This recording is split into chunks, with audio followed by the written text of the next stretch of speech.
I go, there's just no telling how far I'll go. I know everybody on this island seems so happy on this island. Everything is by design. I know everybody on this island has a role on this island, so maybe I can roll with mine. I can lead with pride, I can make us strong. I'll be satisfied if I play along, but the voice inside sings a different song. What is wrong with me? Feel alive as it shines in the sea. It's blinding, but no one knows how deep it goes. And it seems like it's calling out to me, so come find me and let me know what's beyond that line. Will I cross that line? Alive to the side of the sea, it calls me, and no one knows how far it goes.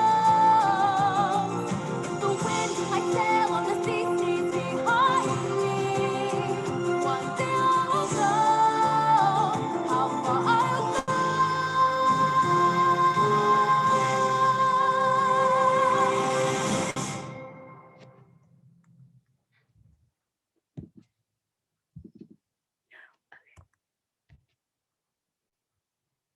Wait, I'm not sure what. Okay.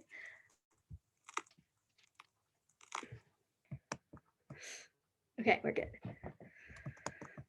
Hello and welcome to our March workshop, all about human trafficking.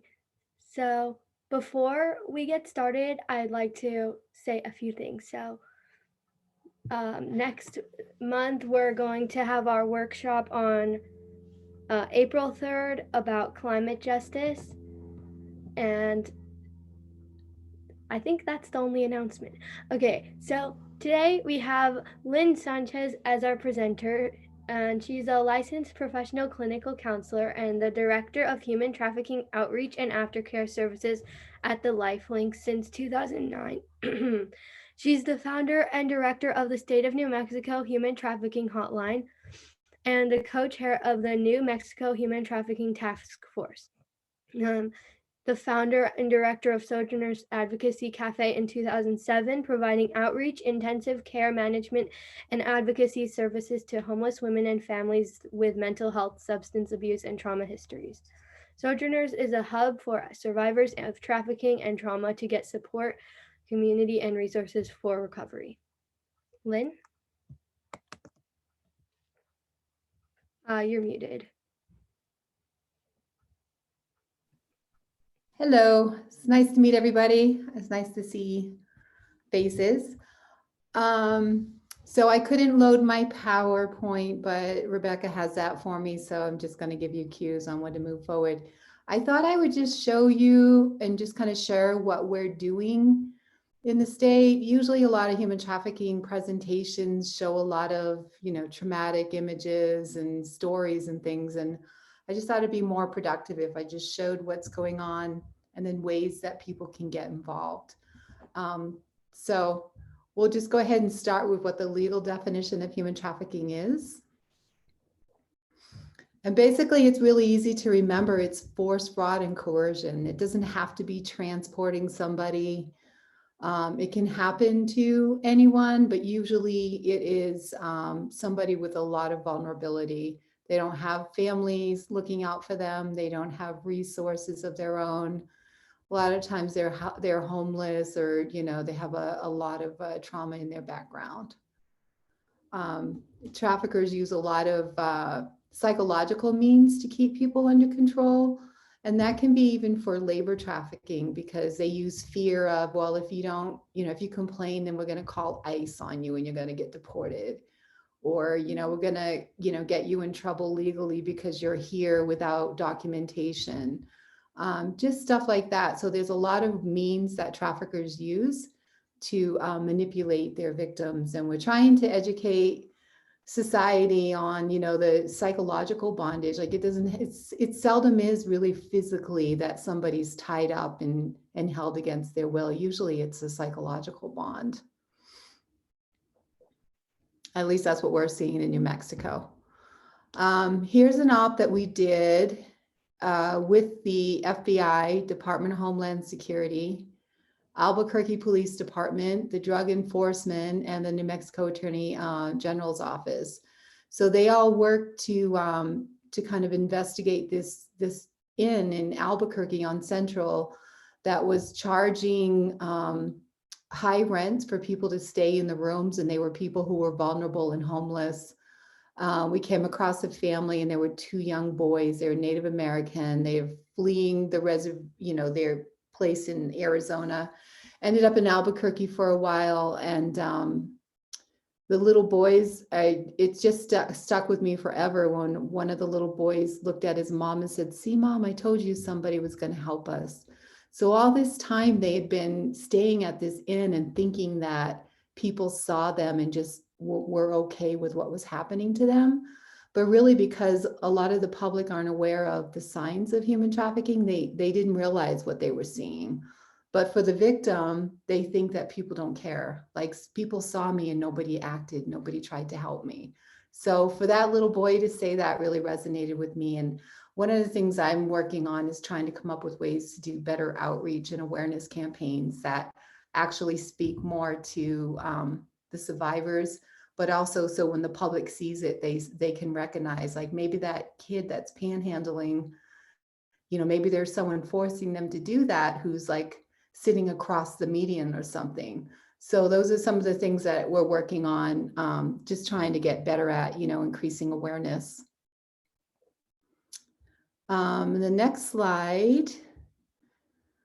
So one of the things people can do to get involved with human trafficking is pay attention to the legislation. So last year we were trying to get House Bill 56 passed. It didn't make it because it was a short session.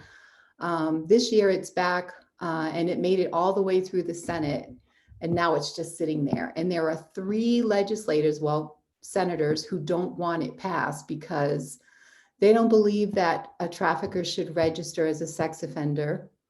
And that if you have any, knowledge of the Jeffrey Epstein case, he didn't have to register as a sex offender in New Mexico either, and he was a trafficker. So there's 3 people kind of holding it up, and they have a lot of power and influence there.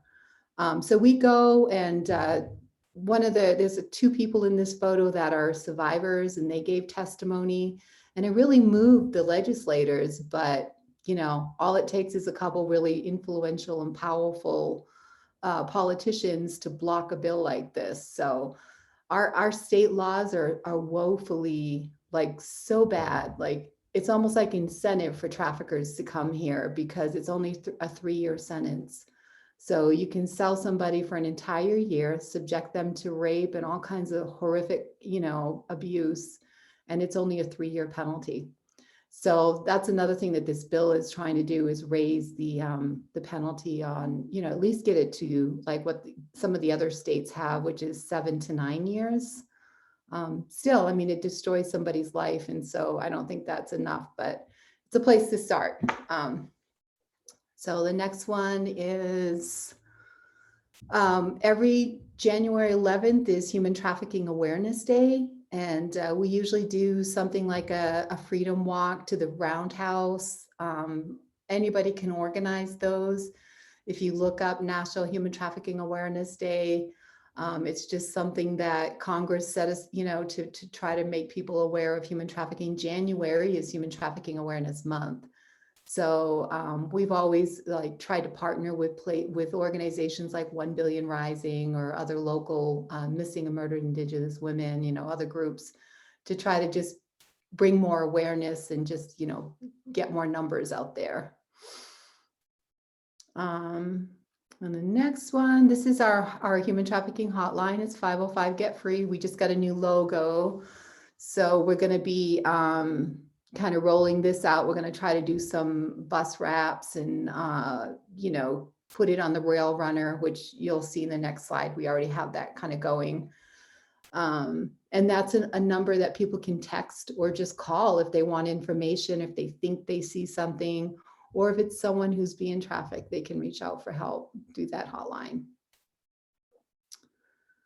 This is our ad on the Rail Runner. So this ad runs from Santa Fe to Bernalillo. I think it's beyond Bernalillo, Berlin.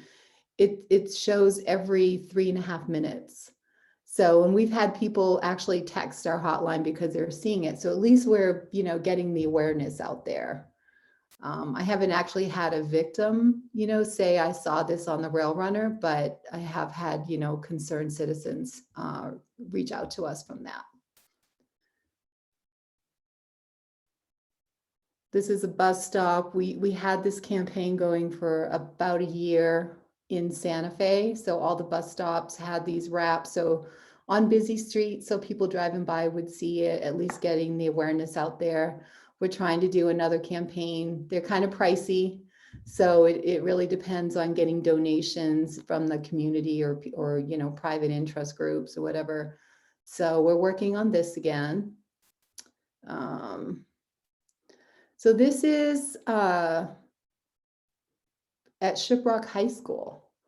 So about probably 8 months ago, I got word that there were, all these Chinese immigrants working up in Shiprock and on a Navajo reservation. And we just thought, wow, that sounds kind of strange. We talked to the AG's office and they said, yeah, there's something going on up there, but they didn't know. And because it's not under their jurisdiction, it's on tribal lands, they weren't able to do, much of an investigation.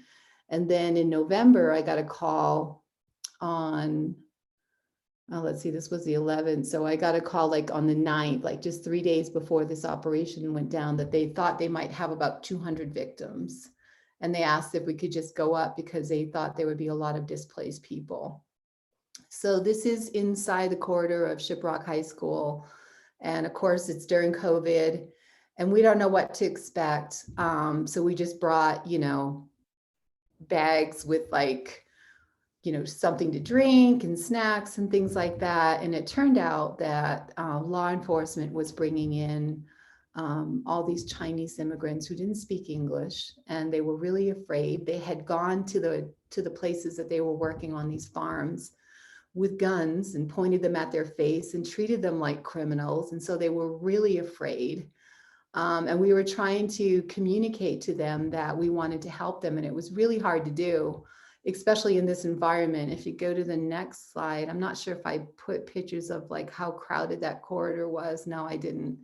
But here's some of the law enforcement that were involved. So it had DEA, even the Environmental Protection Agency, of course, the Navajo Police, the Bureau of Indian Affairs, FBI, just all these law enforcement, and they were all heavily armed. As you can see, they're all wearing guns and stuff. And they brought the victims to the school for us to try to, because they shut the farms down and a lot of them had been sleeping on the ground. They hadn't been paid. Some of them hadn't eaten for days. They looked really like, some of them were like almost skeletons. They were just in such bad shape. And it really opened my eyes to how severe labor trafficking is in, especially in New Mexico, because we're such a huge rural state. No one would know this was going on if someone didn't, actually see it. So this had probably been going on for a year. And at one point there were 1,000 people there. So I don't know what happened to a lot of them. You can go ahead to the next one. This is my team that worked with me. But this is one of the sites, and I just wanted to share like kind of what it looked like. These were, the people were actually recruited from workhouses around the country, like in Chinatown and places like that, where they don't speak English and they don't know their rights. So if they're imported from someplace like China, they're brought in on what's called like a labor trafficking pipeline. And then they're recruited from these workhouses and then sent to jobs like this that, most of the time they don't get paid. The living conditions are horrible.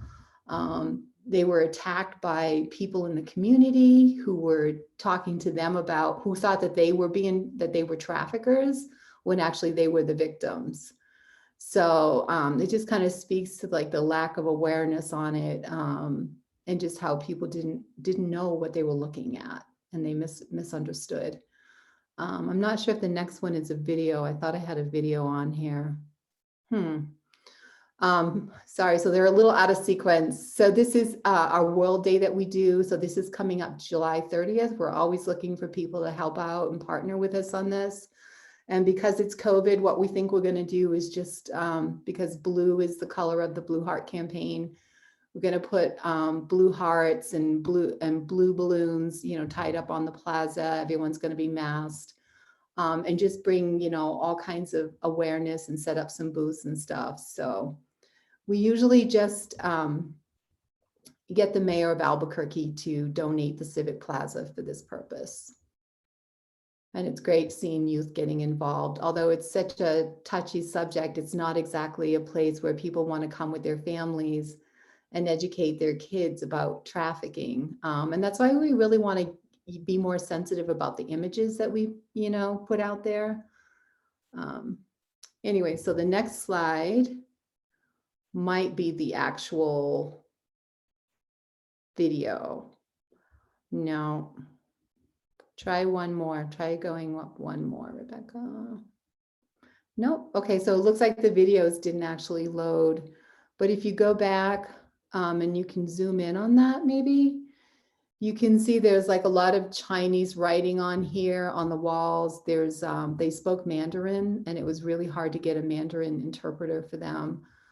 But they talked about like somebody burning down the buildings. And at one point there was a person inside who got injured really badly.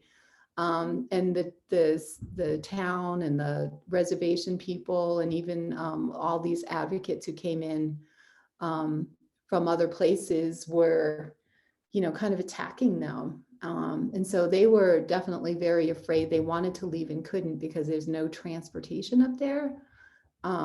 There's no public transportation, and it's just so vast. And a lot of them actually just fled, and we don't even know where they went to. They could be, some of them still camped out there. But when law enforcement arrived, it was, you know, there was snow on the ground. It was 11 degrees out. They were sleeping on the ground in between the plants. They didn't have proper, you know, shelter or anything. And it just really, like, this is a massive farm, and this was only one of, I think, 30 different sites. And one of them was right next to the high school. So again, people just didn't know what to look for and didn't know what they were looking at. And they misinterpreted as, you know, there was a lot of kind of like hate crimes committed against them because they were, you know, from another country. And then I think what's actually happened, so the BBC and Searchlight New Mexico has done some follow-up stories on these individuals and who they can track. And a lot of them have ended up back at like working in massage parlors, or they're going to do other labor trafficking, you know, in Oklahoma or other states where this is legal. So this was supposed to be a hemp farm. It turned out to be a cannabis farm. So if you go to the next, I think 2 slides up. And I'm really sorry that that video didn't play, because that one shows the high school and how like they had all this intel set up. They had these massive vans for like the FBI and BIA where they would, you know, kind of, you know, pull up people's faces to see if they could find any criminals. So they focused on the victims, but the people who actually put this together, the traffickers, got away scot-free. No one's been charged in this case, unfortunately. The next slide. So I went back 2 weeks later because I heard that there were 16 people who had been arrested back in October. If you go up to the next one. And here's a couple of them. As you can see, they're older. They're just, you know, they were charged with a crime because they were working on a cannabis farm, even though the farm was right next to the police station and a high school, and they thought it must be legal because in some states it is. They don't speak our language and don't know their rights. But one of the things about this was that the the law enforcement charged them with a crime and didn't charge the actual traffickers. And so they were all looking at about 13 years in jail, in prison, for being migrant workers, for being victims. So I had to go up and we put pressure on the DA and the judge to drop charges on them. So there were 16 of them, and they all finally dropped charges and let them leave the state. So for 6 weeks, they were made to stay in New Mexico, knowing that nobody in the community wanted them. They were victims of hate crime. They were holed up together in a one-room apartment, trying to just hide and wait out their days, thinking they were going to jail. And before that, the newspaper had taken pictures of them and publicly shamed them by saying they were criminals. So it was hard to build trust with them, but just showing up at the motel, because when I found them, I actually got the help of one of the survivors from the operation 2 weeks before, who spoke English, and he wanted to help others. So I called him and he helped me locate this group, and they were all staying together, and then just kind of convey to them that they were victims of a crime and that we could help them. But just very sweet people, very hardworking. And some of them, I think, unfortunately, have gone back to this place in LA called Monterey Park, where they have these workhouses where, they bring them in from China and other places. And it's not just China, it's all over the world. And then they just traffic them around the country. So I think labor trafficking in the US is just such an underrepresented population, when actually the World Labor Organization says that 81% of trafficking victims are labor trafficked. And they're all ages. There's a lot of children involved in the, chocolate trade, and, getting the parts for our cell phones and things like that technology uses. So there's a lot of ways that, we just seem to be blind to labor trafficking and the victims of that crime. And then the next one, this is House Bill 56 that I wanted to talk about. If you zoom in on it, it tells you who's sponsoring the bill. And then if you call one of their offices and say, I'm part of this organization, I believe that this bill needs to pass. We need to have better protections for survivors, for victims, and we need to hold traffickers accountable for what they do. I think right now, like I said, it's stalled. So among some of the things included in this bill, I don't have the actual bill, but you can look it up at New Mexico legislature.com. It talks about increasing penalties for somebody under 18, so a child. So obviously we want, if someone traffics a youth, we want them to get a higher penalty. Thank you, Samia, for that. It also eliminates them being able to use derogatory language to them about them, calling them prostitutes or hookers and things like that, which traditionally they've always done. It's only been 2 years since they stopped arresting people for prostitution when they found them in human trafficking situations. So the other piece of that is that I have survivors that I work with, and the trauma from what they've experienced of being bought and sold, and the physical and psychological abuse that comes with that. And that's for labor and sex trafficking. But I work primarily with sex trafficking victims. And it's devastating. Like you could almost say their spirit is just broken. Their sense of self is gone, and it takes a long time to rebuild that. So I've had people in my office who've been in recovery for 3 years trying to get trauma work, and they get a call saying that their trafficker's out. So he's already out, living his life again, doing his thing, and they're just beginning their recovery. So again, like the justice just isn't there for them. So far in our state, they haven't received any, but this bill makes it mandatory for a judge to give a survivor compensation. So if the trafficker has any money or whatever, they have to pay that victim. And that's never happened in our state. So, and it's just checking a box. So that's one of the things that the AG's office, when they wrote this bill, they really wanted to focus on getting more justice for survivors. So yeah, and I think the other thing is they can't do online postings now, because I've also had survivors Google their own name and then they see their case and all the details of their case are public. And they're being referred to as a drug addict, as a prostitute, not as a human being at all.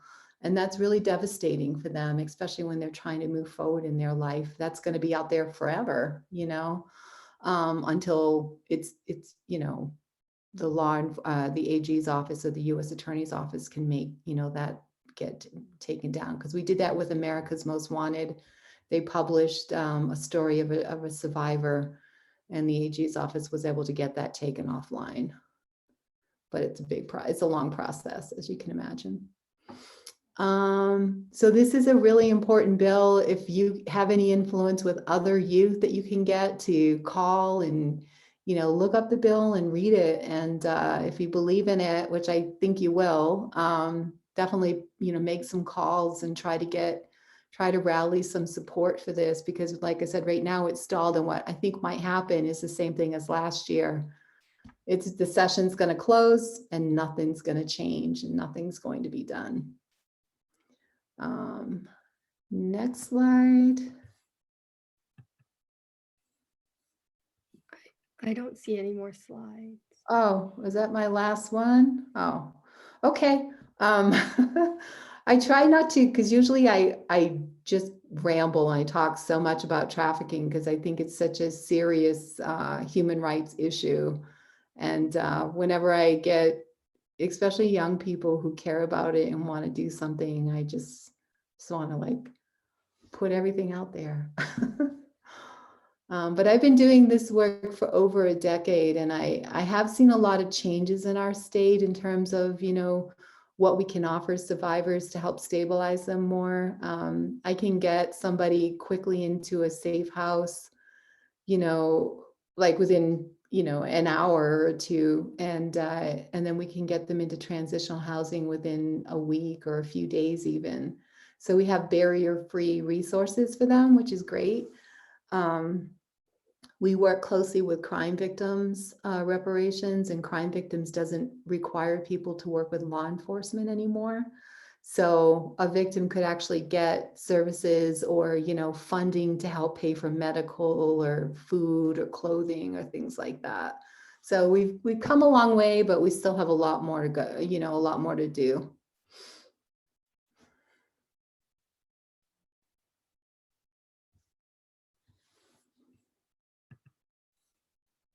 Thank you, Lynn. You're welcome. Well, we have time for Q&A now. So Zoe has some questions from our team. And if anyone else has any questions, you can just put them in the chat. Yeah.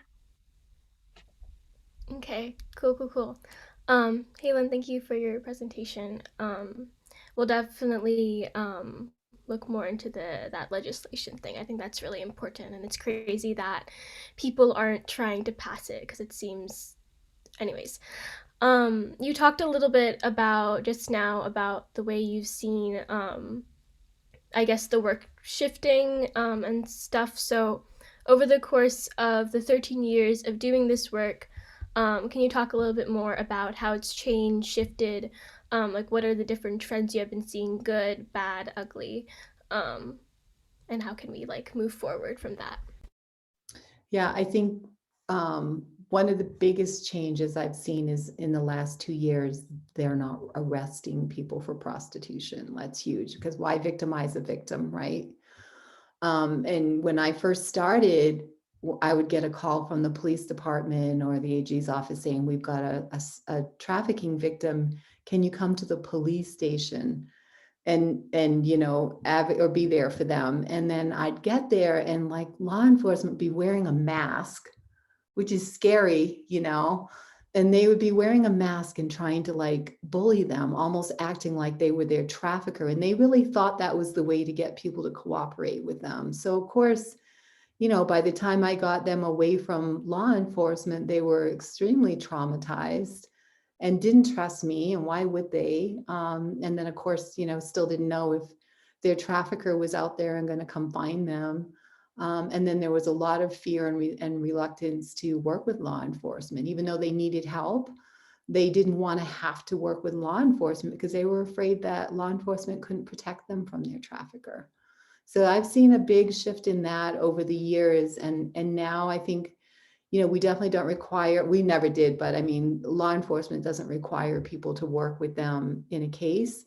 What law enforcement is doing now, our partners, is if they find a victim, they just call us and they try to get them to services. They worry about building a case later. So that's been really good. The other thing is getting them resources. So when somebody comes out of a trafficking situation, they don't have, while they're being trafficked, they have no rights. They don't have their ID. They don't have their birth certificate. Usually that when we get them, the only thing that they own is the clothes that they're wearing, which aren't really appropriate for the weather usually. So they have absolutely nothing and no freedoms at all. And so how do you work with somebody like that? You can't just put them in a shelter with other homeless people, and because they're, first of all, really traumatized, and psychologically they can't tolerate it. So what we've been able to accomplish over the last, and it has been a decade-long struggle, is to get a crime victims fund put in place for human trafficking victims so that we can immediately access money to buy them clothing and food and hygiene products. I've got some accounts set up with some of the hotels around the state who will let me just quickly get somebody in a room. I don't have to have an ID because usually they don't have IDs. And they'll let them, so they have a safe place to be while we figure things out with them. And we can quickly get someone, a plane ticket home if they have an ID, or a few times it's been a bus, which I don't think is ideal, but, just trying to get them back to where they have safety and support has been really important. And then the language that we use. I mean, we still have a lot of work to do around the language, even calling them sex workers or calling traffickers Johns and pimps. I can't stand that language. And I think it takes people's mind to, somehow they chose it. I don't know if anyone's ever seen the movie Pretty Woman, but for a long time, a lot of the groups that I would try to give presentations to, they only thought of sex trafficking as some kind of, romanticized version of prostitution. And they would joke and say, oh, it's the oldest institution or something like that. And so it's been a long journey trying to change people's thinking about it, and not just how they think about it, but how they talk about it. And then one final thing on changes is the shift from thinking that this is a rescue mission to, this is not somebody waiting to be rescued necessarily. It's somebody, who needs to be empowered. And I think our understanding now about what are the vulnerabilities that lead people to be trafficked, what kind of supports do they need? What kind of internal supports do they need, or, strengthening? And those are I think I always think of the runaway and at-risk, youth on the streets. They're highly vulnerable to being trafficked, and, just getting child protective services and detention centers, who usually a lot of them are running from, to stop criminalizing them and start trying to figure out how you can help support them, and strengthen them so that they're not going to end up, getting trafficked or preyed upon on the streets. Thank you, Lynn. You talked a little bit about what makes someone vulnerable, and obviously in this pandemic, a lot of people have been vulnerable. So talked about how in a broad range how it shifted, but during this pandemic, what have you seen shifted now? Well, I have over the last year received so many calls from CYFD and Child Protective Services, what they call transitional services, youth transitional services. And so usually that's a caseworker. I just talked to one yesterday. She's in Las Vegas. She's got a caseload of 80 kids who've aged out of foster care. and they have no families, no community support, nowhere to go, and they're in, and so she was trying to get services for this one girl who ended up in the hospital, and they didn't want to just discharge her onto the street. So yeah, thank you for that, Samia. So I think that, and they're up to age 24. There's a very vulnerable population because they've never really had a sense of home. And that's what makes them most vulnerable to traffickers, is that desire for connection and belonging. And last week I got a call from CYFD about a young girl who was in a car accident in Albuquerque, but she was coming from Brooklyn, New York. She was aged out of foster care, no family, headed to Las Vegas. But she had been stopping and working at strip clubs and then sending money to this man in Las Vegas who said she had to prove her love for him, and then he would be her family when she got there. So she had been sending all this money to this man who kept trying to, kind of lure her in with, I love you, I get you, I understand. And so when she got in the accident, he didn't help her, of course. And then the CPS, contacted me and said, can you help her? We just housed her. So she's already got an apartment. It only took about a week and a half. So, but again, like that desire for belonging and connection is huge. And I've got a person on my team who was trafficked from another state to Albuquerque over the internet. So sometimes traffickers will watch like Instagram accounts or Facebook accounts. And if they see somebody posting, I don't like my dad, or my mom hates me, or my family sucks, things like that, they reach out to them and then they start grooming them. They start telling them, oh, you're awesome. If you were here with us, you would be part of our family. And that's actually what happened to her. She got trafficked over the internet, wound up in Albuquerque. And the moment she arrived, they took her to get her hair and nails done and locked her in a closet. And, that was like 12 years ago, 11 years ago. She's doing well now. But I mean, it just speaks to that vulnerability of wanting love and belonging. So yeah, I've seen a lot of changes in terms of just people who want to get involved now. It used to be that there were only a few organizations and they only wanted to work with specific, like what they thought in their mind trafficking was. So this one group only wanted to work with 6 to 11-year-old girls who were sex trafficked. Well, we didn't have any of those because, if there's any internet crimes against children going on, that's going to go into CPS, and that's going to be the AG's office. And what they do there is they find predators online. And I think now we've got this other group called Deliver Fund, and they reach out, they kind of patrol different websites, and they look for people who are trying to traffic kids. And we've also got this thing now called Freedom Freedom Signal. And if somebody's posting online, because usually the trafficker makes them post themselves, we can interact with them online and try to offer them help. So that's something we just got over the last month. So we just started using Freedom Signal. Thank you, Lynn. And so you talked a lot about the media, and like how it's kind of working against it, but also it's like a tool for resources. And so I was wondering, like, how can youth use their presence on the media? Because I know like Gen Z has like a really active presence there. Is there any way that youth can try to help survivors, or not survivors, people who might be victims of human trafficking through media? Yeah, I mean, I think there's a lot of work to be done, a lot of possibility in our state because, people haven't taken the initiative yet. So it's really like whatever you can do. There's a Instagram or a Twitter account that I follow, and it's Youth Underground. And they're a youth-based human trafficking awareness organization. And they post a lot of really valuable information on, how to stay safe and, what are the different indicators of trafficking and things like that, and then how to reach out to the youth.